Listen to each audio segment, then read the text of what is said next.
Kamlesh DJ Kelhari.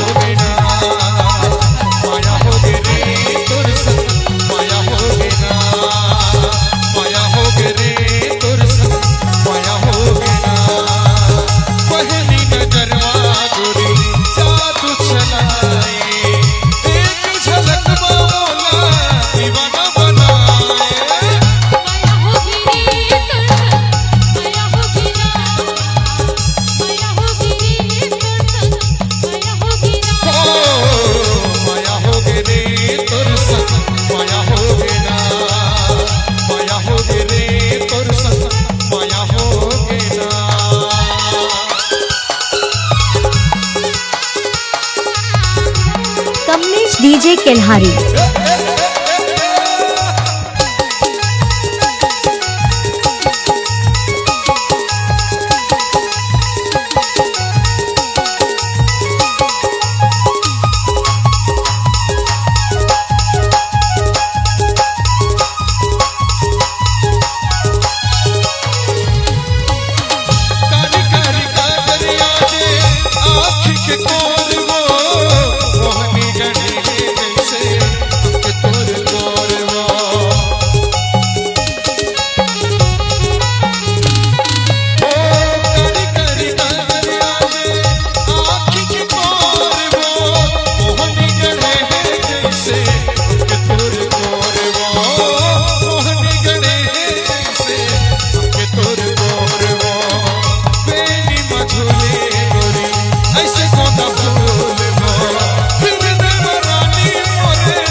माया हो गे रे तोर संग माया हो गे ना, माया हो गे रे तोर संग माया हो गे।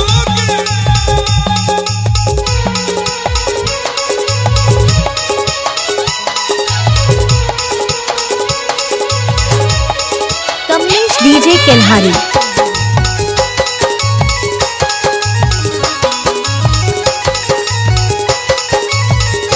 कमलेश साउंड केल्हारी।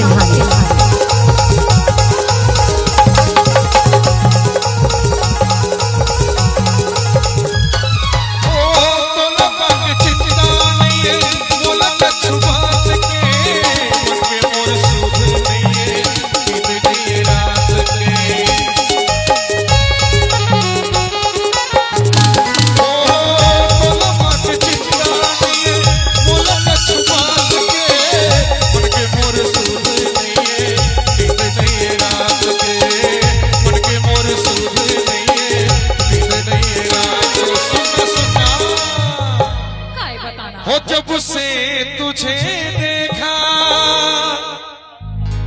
अरे ताली बजनी चाहिए भैया। अरे दिल को कहीं आराम नहीं,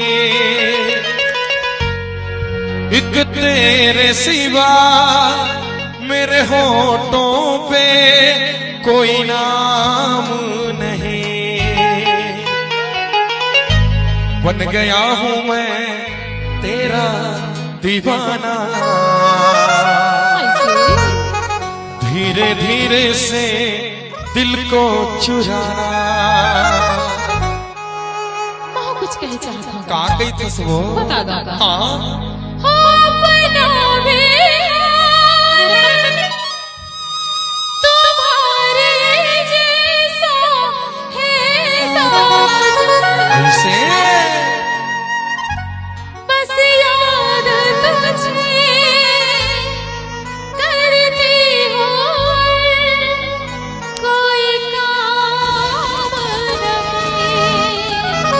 और जानथस का कही थो तोला बताई दो बता दो भाई, बता दो साढ़ू न बता। माया हो गे रे